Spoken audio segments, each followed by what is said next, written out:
I grew up in a very patriarchal home in Calcutta where like my mother and my grandmother were both child brides, and then they became really young widows, and they lived a life under a lot of control of traditions and values and control that women have to go through if they grow up in Asian closed societies. So when I was 17, my father died, and then my mother told me to leave the house to live a life of choices and possibilities that was denied to her at a very young age.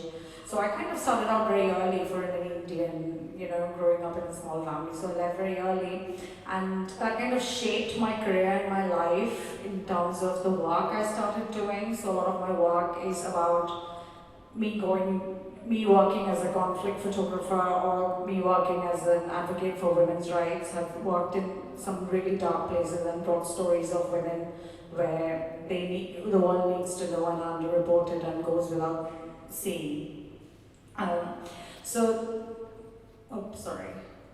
So Blood Speaks is about normalized violence against women, particularly in my culture, which is in South Asia, with a specific focus on women from Nepal, because it deals with a certain ritual where we see menstruation becoming a really powerful form that controls violence against women. So we realize that from blood politics is something very deep, and right from the time a woman's period starts, her controls, the minute she becomes a woman, this sort of systemic control and patriarchy takes hold of her and controls her life. So this is a girl I met who was 12, and she said she was getting married because her parents wanted her to get married while she was still pure and before her periods had happened. So there's this whole thing about menstruation being, having all these sort of forms of violence that we don't tend to see. We only associate it with just having periods in most other parts of the world.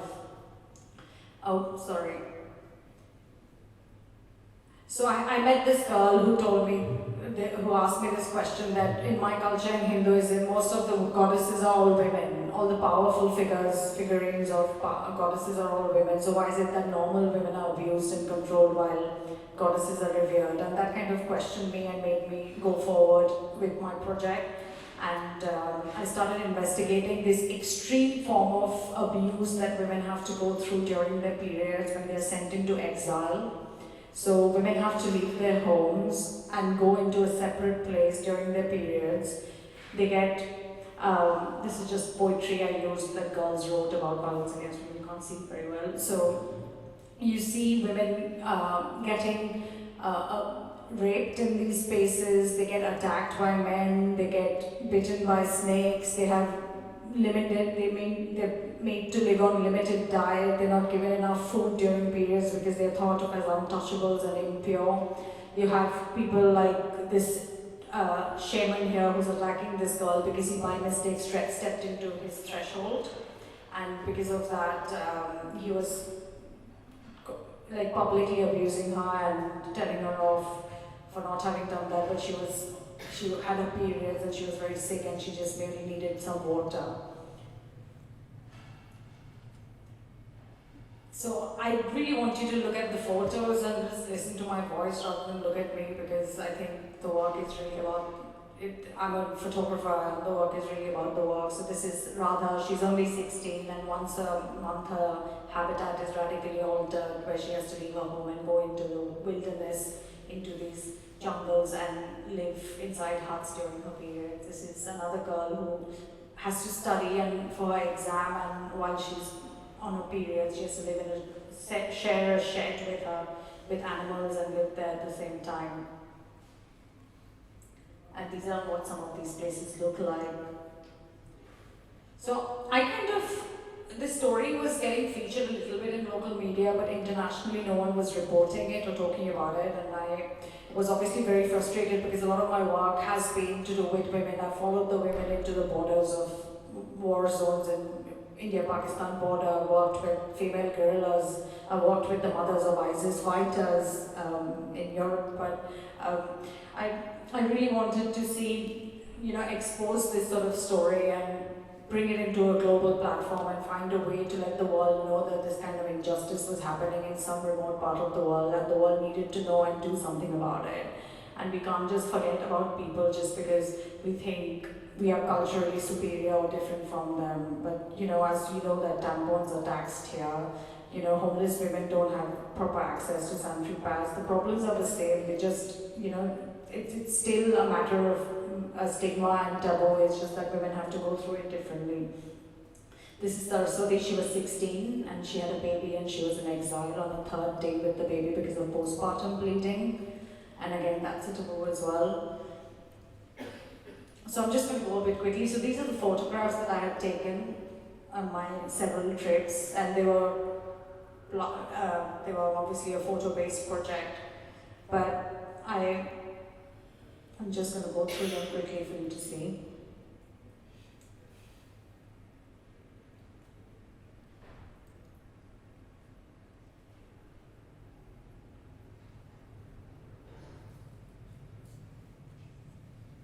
So you can see the kind of abuse women have to go through when they're in these spaces. So I decided I'm going to have to amplify the voices of these women and tell their stories to the world, and how the only way started discovering different ways I could do that, because I'm a lone person who works on her own. So I collaborated with WaterAid, who works on sanitation, and together we did this campaign called To Be a Girl, and we worked with women in India and Nepal, and we ended up raising £2 million to buy sanitary kits and build toilets for women in Nepal and India. I also did these poster campaigns in Disturb, through which you would have these poster campaigns in Copenhagen or France, in different parts of the world, where publicly in a guerrilla form, where you would read about them and their stories.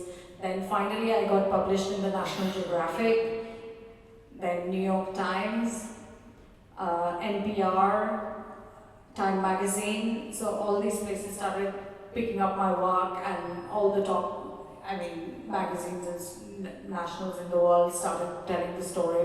And finally it was gaining a lot of traction, but for me that still wasn't enough, and I felt like I needed to go a step further and make people actually experience what it is to be in this women's shoes, without stealing their shoes away, obviously, but and bridge that gap of empathy a bit further, so that it's not a two-dimensional photograph I'm responding to, but I'm sensorially feeling what the women might feel.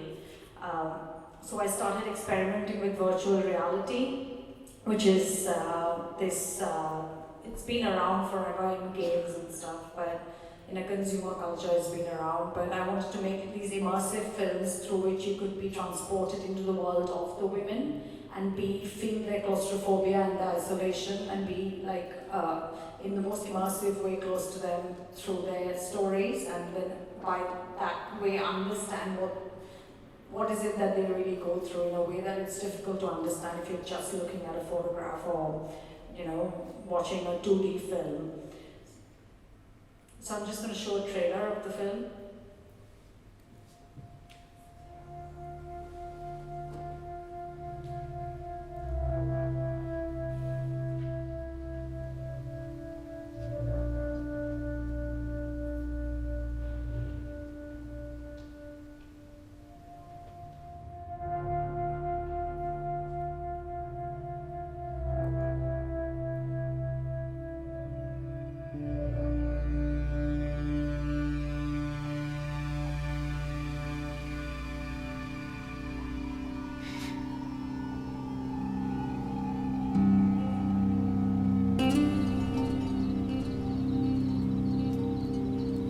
This is completely in VR, that's why it's moving a little bit, so I've just done captures from VR to show you.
That's the film, and it's currently distributed by the Tribeca Film Institute, and it's being screened in different festivals. I also create different installations, so as people can go into a space and experience the work, but from an artistic perspective, so that you're taken into different rooms and you're made to sensorially experience what women might experience when you're in those spaces. These are some of the installation views. I'm just going to skip that. Yeah. So obviously, from empathy is not a destination, and it's great to make work, and it's great to get press publicity, not just press, getting them in the big papers and everything, and features and magazines. But for me, I'm from a post-colonial world, and for us, our bodies have been available for injury, for photography, for documentation all my entire life. People just fly from different parts of the world, take our pictures and go away, or we're just available for all stories of vulnerabilities and exploitation. So for me, as a photographer, my responsibilities go beyond just documenting. It has to be something greater, more something that can bring something back to societies and people we're working with, because these are not people you're working with, your subjects, they're your collaborators, They actively participate in your work, and with agency, especially in VR. VR gives you that agency to tell your own story without you being there, because you put the camera and you go and you're not there. So I decided to sort of reduce that gap of empathy and sort of take this work and create that impact.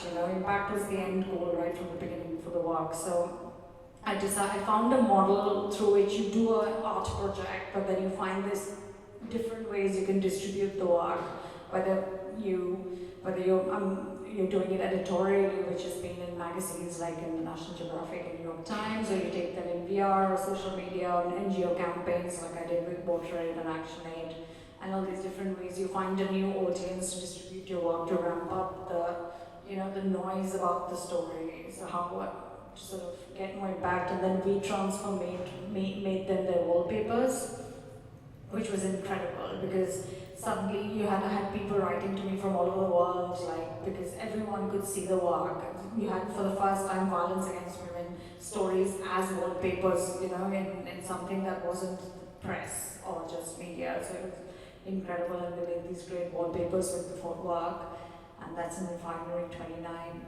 Then I did another campaign called My Body Is Mine with ActionAid, and the idea was to reclaim narratives where women were reclaiming their own narratives and talking about, their own body being theirs, and sort of ramping up a campaign and raising more money towards it. It's me with the Countess of Wessex and the Queen and all these people getting to see the work.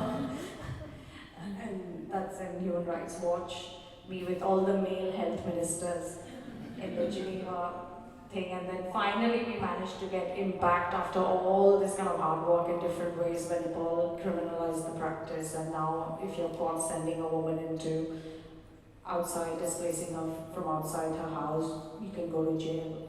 So the work had actually seen impact, which is something that is not possible in every work and every society, but with all the work I did since 2013, we managed to see the impact. And I just feel like as an artist, you have to work harder and not just get gold medals and get into galleries and impressive biennales. You need to work harder to find how you can make impact with your work, because at the end of the day, that's what matters. And especially in the troubling times we're living today. And yeah, so this work is, one of the VR films is going into a gallery in Fitzrovia called TJ Bolting on October 3rd onwards. So it's an exhibition called Birth, where people like Agnes Varda, Paula Rego, Tracy Emin, they'll all be showing their work. So I'm exhibiting there as well, so feel free to come and have a look. And I think I'll just stop at that. That's in Kathmandu. I'm just going to skip that and leave it at that. Thank you.